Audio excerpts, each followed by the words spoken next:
வணக்கம் students. Next நம்ம பார்க்க போகிறது சங்க காலத்தில் கல்வி எப்படி இருந்துச்சு, எழுத்தறிவு எப்படி இருந்துச்சு, வர்த்தகம்லாம் எப்படி இருந்துச்சுன்னு பார்க்க போகிறோம். சங்ககால கல்வி, எழுத்தறிவு, வர்த்தகம். சங்க காலம்னு எடுத்துட்டோம்னா 300 பிசிலேருந்து 300 சிஇ வரைக்கும் சொல்லலாம். தமிழர் நாகரிகத்தில் ஒரு முக்கியமான காலமாக இருந்தது. ஸோ தமிழ் கல்ச்சர் வளர வளர்றது ஒவ்வொரு ஸ்டேஜ் இல்லையா, அந்த ஸ்டேஜில் இந்த ஸ்டேஜ் ரொம்ப முக்கியமான ஸ்டேஜாக இருந்தது. கல்வி, இலக்கியம், வர்த்தகம் ஆகியவை அபரிமிதமாக வளர்ச்சி அடைந்தன. ரொம்ப நல்ல வளர்ச்சி அடைச்சு. ஓகேங்களா, கல்வியிலும் சரி, லிட்ரேச்சர்லையும் சரி, வணிகத்துலையும் சரி நல்ல வளர்ச்சி ஆச்சு. ட்ரேட்லாம் நல்லா அந்த டைமில் பண்ணாங்க. சங்ககால கல்வி மற்றும் எழுத்தறிவு. கல்வி மையங்கள்லாம் வச்சாங்க. ஒரு இடத்துல போயிட்டு எல்லா போயிட்டு ஒன்று கூடி, ஓகேங்களா, ஸோ அந்த இடத்துல மீட்டிங் போட்டு நிறைய போயம்ஸ் ரிலீஸ் பண்ணுறது, இந்த மாதிரி நிறைய விஷயங்கள் அங்கே உட்காந்து படிக்கிறது, டிஸ்கஷன் பண்ணுறது எல்லாமே ஒரு இடமா ஃபிக்ஸ் பண்ணிடுவாங்க. மதுரை சங்க பேரவையின் மையமாக இருந்தது. நெக்ஸ்ட் காஞ்சிபுரம் கல்வி ஞானத்திற்கு புகழ் பெற்ற இடம். இந்த இடத்துல தான் புத்திஸ்ட்டு, ஜெயின்ஸ் எல்லாமே, மாங்ஸ் எல்லாருமே ஒன்றுக்கு ஒரு இடம். இந்த இடம் காஞ்சிபுரம் சொல்லலாம். பூகார் காவேரி பூம்பட்டினம் கடலோர கல்வி வர்த்தக மையம். ஸோ கடலோரத்தில் கல்வி படித்த மாரி இருக்கும், ட்ரேட் பண்ண மாதிரி இருக்கும். கல்வி முறைகள் எப்படிலாம் கல்வி சொல்லி தருவாங்க. கல்வி உரையாடல், இந்த இடத்துல டைப்பிங் மிஸ்டேக் பண்ணிட்டேன். கல்வி உரையாடல் முறையில் பரவியது, அதாவது ஓரல் ட்ரெடிஷன். ஓகேங்களா, ஓரல் டீச் பண்ணுவாங்க, சொல்லி வாயிலே பேசி சொல்லித்தரது எழுத்தழிவு கிடையாது. ஆசிரியர் மாணவர் முறையில் கற்றல் நடைமுறை. தமிழ் இலக்கியம் மற்றும் இலக்கணம். தொல்காப்பியம் முதல் இலக்கண நூலாக அமைந்தது. தொல்காப்பியத்தில் முதல் அந்த கிராமரும் உள்ள வந்தது. தெய்வ ஆராதனை, மருத்துவம், போர்க்கலைகள் ஆகியவையும் கல்வியில் இடம்பெற்றன. ஸோ தெய்வத்தை பற்றியும் தெரிஞ்சுக்கணும், மெடிசன் பற்றியும் தெரிஞ்சுக்கணும், வார் பற்றியும் தெரிஞ்சுக்கணும், அதில் கலைகள் இருக்குல்ல, சிலம்பம், இந்த மாதிரி. ஸோ இது எல்லாமே ஒரு எஜுகேஷனாக கொண்டு வந்தாங்க. கல்விக்கு மதம், சமூக, அரசியல் வரலாறுகளுடன் இணைப்பும் இருந்தது. கல்வி பெறும் இடங்கள் அரண்மனைகள், மதராசக்கள், சமய மடங்கள். அதாவது சில டைம் கோவிலெல்லாம் கல்வி சொல்லி தருவாங்க, அரண்மனையில் சொல்லி தருவாங்க, இல்லை மதராசகள், சமய மடங்கள், இந்த மாதிரி மடத்தில் கூட சொல்லி தருவாங்க. எழுத்து முறைகள். அந்த டைமில் தமிழ் பிராமி எழுத்துன்னு சொல்லுவாங்க.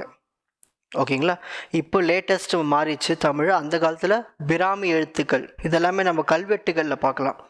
சங்ககாலம் முழுவதும் பயன்படுத்தப்பட்டது. கல்விக்காக பனை ஓலைகள், மரச்சிலைகள், பளிங்கு கல்வெட்டுகள் பயன்படுத்தப்பட்டன. ஸோ இது எல்லாமே யூஸ் பண்ணி தான் எழுதுனாங்க. ஓகேங்களா, அரிக்கமேடு, கரூர், கொர்க்கை ஆகிய இடங்களில் பிராமி கல்வெட்டுகள் காணப்படுகின்றன. ஸோ இந்த இடத்துல நம்ம போய் பார்த்தோம்னா அங்கே அந்த பிராமி பழைய தமிழ் லெட்டர்ஸ், அந்த வேர்ட்ஸ் எல்லாமே நம்ம பார்க்கலாம். சங்ககால வர்த்தகம். எப்படி வர்த்தகம் பண்ணாங்க. சங்க காலத்தில் உள்நாட்டு மற்றும் கடல் கடந்து உலக வர்த்தகம் சிறப்பாக நடைபெற்றது.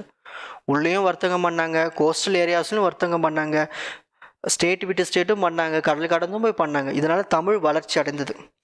வர்த்தக பாதைகள் மற்றும் முக்கிய துறைமுகங்கள். கடல் வழி துறைமுகம், கடல் வழி ட்ரேடுன்னு சொல்லுவோம், அதான் மேரிடைம் ட்ரேடுன்னு. பூகார் காவேரி பூம்பட்டினம். இந்த இடத்துல நம்ம என்ன பண்ணுவாங்கன்னா ரோமா, கிரேக் பீப்பிள்ஸ், சீனா இவங்க கூடலாம் வர்த்தகம் வச்சுப்பாங்க. முசிரஸ், அது கேரளான்னு சொல்லுவோம். இப்போது மேற்கு ஆசியா, எகிப்து, ரோமர் இவங்க கூடலாம் வணிகம் வச்சுக்கிட்டாங்க. அரிக்கமேடு ரோமர்களுடைய தொழில் செய்கிற இடமே அரிக்கமேடு தான். அதாவது கொர்க்கைன்னு சொல்லுவாங்க. இந்த இடத்துல பாண்டிய மன்னர்களுடைய முக்கிய சிட்டினே சொல்லலாம், துறைமுகம், போர்ட் சிட்டினே சொல்லலாம்.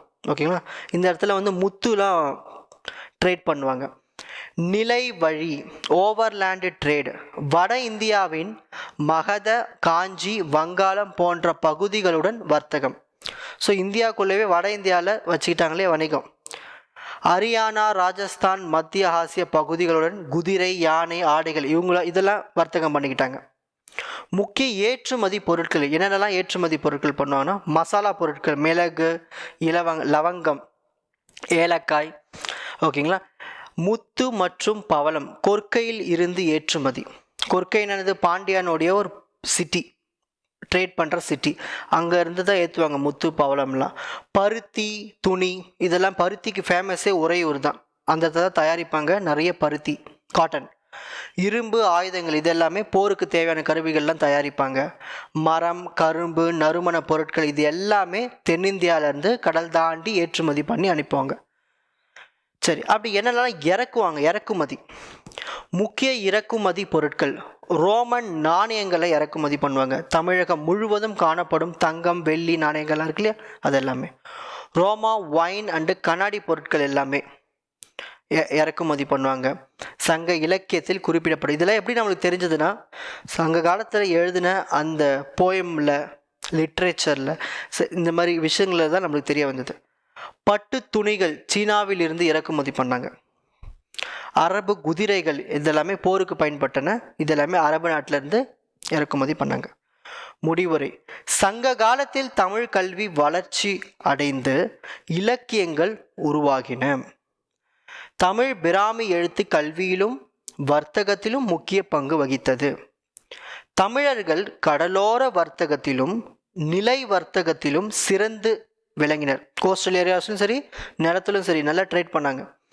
ரோமன்ஸ், கிரேக்கம், சீனா, எகிப்து இந்த மாதிரி பெரிய பெரிய உலக நாடுகள் கூட வர்த்தகம் வச்சுக்கிட்டாங்க. ஒரு மையமாக தமிழ்நாடு இருந்துச்சு அப்போ. இதான் முடிவுரை. இப்போ ஸ்க்ரீன்ஷாட் டைம்.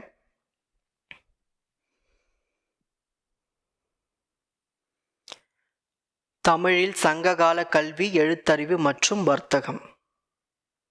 சங்ககால கல்வி, கல்வி மையங்கள்,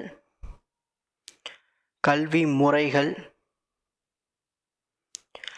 எழுத்து முறைகள், சங்ககால வர்த்தகம், வர்த்தக பாதைகள் மற்றும் முக்கிய துறைமுகங்கள், கடல் வழி இதெல்லாமே, நிலை வழி, முக்கிய ஏற்றுமதி பொருட்கள், முக்கிய இறக்குமதி பொருட்கள் மற்றும் முடிவுரை. உங்களுக்கு இந்த கண்டென்ட் ஈஸியாக புரிஞ்சிருக்கும்னு நினைக்கிறேன். வாட்ச் அதர் எபிசோட்ஸ் இன் த appropriate playlist. Fuji silver academy strength success directive.